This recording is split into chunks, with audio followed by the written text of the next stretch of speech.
Welcome to the Now, I'm Ashley. Looks like the battle between PlayerUnknown's Battlegrounds and Fortnite is over, legally speaking, that is. Bloomberg reports PUBG Corp has dropped a copyright infringement lawsuit against Fortnite developer Epic Games in South Korea. The case is now closed.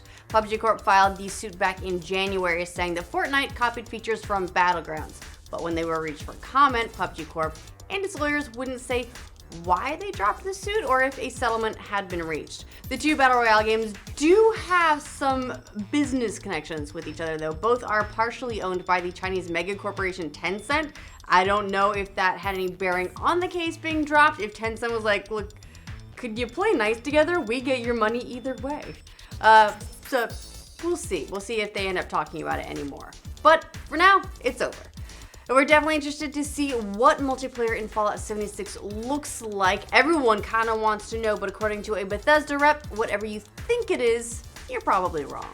In an interview with Game Reactor, Bethesda's Pete Hines says that the game's multiplayer mode is not what everyone expects. He said, I understand when you hear online or you hear multiplayer or PvP that people jump to, well, it's an MMO, or it's a free-for-all where everybody's just shooting each other, or I'm gonna get griefed constantly by other players. And the fact is, this just doesn't fit into the mold of anything else because that's what Bethesda Game Studios does. He said the game will have dozens and dozens of players instead of hundreds at a time, and he added that you can't just have someone keep chasing you down and killing you over and over again. The game just doesn't allow for that. The PvP is almost more of a challenge system, not just a kill everybody that you see. Interesting, for sure. We talked to P. Hines a little bit at E3 about Fallout 76, how the multiplayer is going to work, how all the nukes work, how special and VATs are going to work. So if you're interested in learning more, make sure you check that out. We'll definitely learn more as the release date gets closer. Fallout 76 is hitting retailers November 14th for PlayStation 4, Xbox One, and PC, and there will be a beta before that, which hits Xbox One first and then the other platforms. Nintendo is holding a design contest for people to make the coolest cardboard creations out of its Labo kits, and the grand prize is a doozy. Get ready for this? It's a special Labo-themed Switch that basically looks like someone made the handheld console out of Labo cardboard. That is kinda awesome. It looks great. Sadly, the special Switch will only be given out to the grand prize winners in each category across several regions. If you're wondering, the two categories are Best Toy-Con Musical Instrument and Best Gaming Experience Using Toy-Con Garage.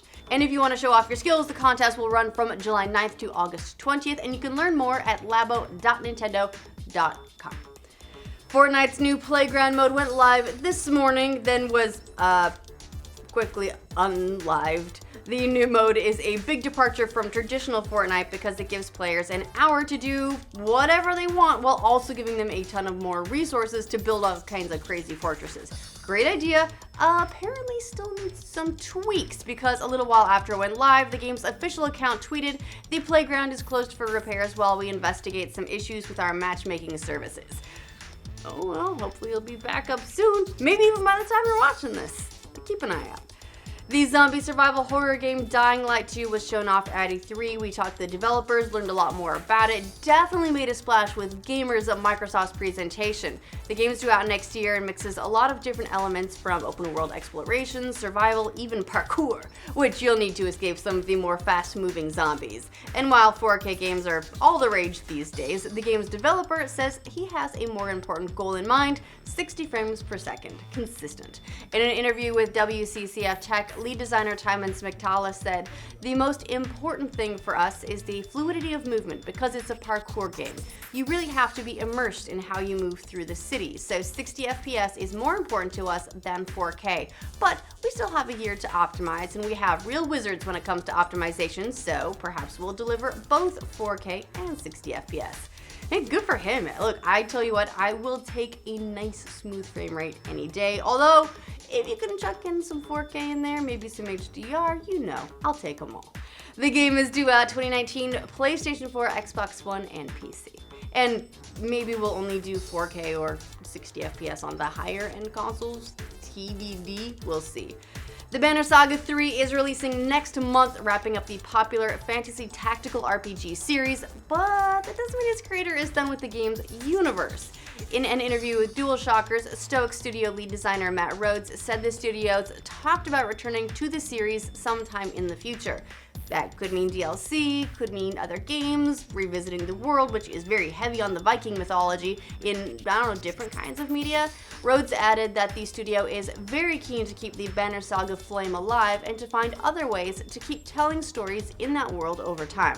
And we'll get to see more of that universe in the third game, which is releasing July 24th for PlayStation 4, Xbox One, Switch, PC, and Mac. And I got a soft spot for those guys. One, well, because they're basically our neighbors. They're also an Austin developer. They're a bunch of ex-BioWare people who got together, made a studio, and crowdfunded the Banner Saga, and they've been doing amazing things with that sort of development pipeline. And it's good to see them putting out good stuff.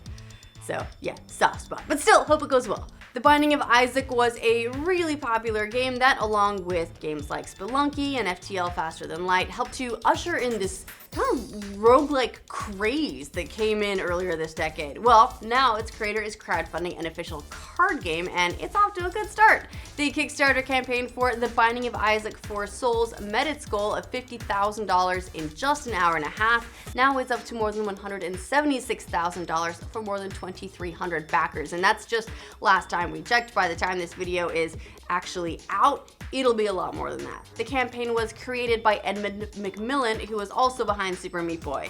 The card game's described as a multiplayer card game about sacrifice, betrayal, and hoarding, and it's set to release November of this year.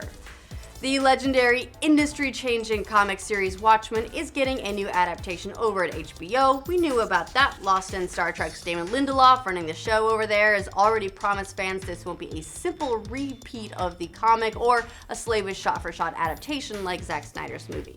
Instead, this is going to be a remix of the material that will add new things into the universe where superheroes had their day in the sun and messed everything up. According to Deadline, the powers that be just cast the great Jeremy Irons in the show. He joins the already announced Regina King, Tim Blake Nelson, Don Johnson, Louis Gossett Jr. Irons is said to be a lead, which kind of makes sense. I mean, why cast an actor with a big name like that in a big part?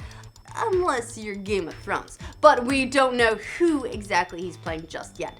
This isn't Irons' first brush with superheroes either. He recently played Batman's butler, Alfred, in Batman v Superman and Justice League, which was directed by Zack Snyder, which brings everything full circle since he did the first Watchmen movie. How you like that? The folks at Screen Crush noticed something interesting. Apparently, the latest Venom trailer has been watched a lot, like